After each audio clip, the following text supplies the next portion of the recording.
Clabber Girl. It's a name synonymous with baking in America, and for good reason.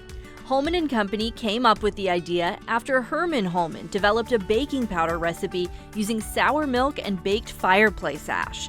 Now Clabber Girl is considered one of America's #1 baking powders, along with baking soda, cornstarch, and dessert mixes.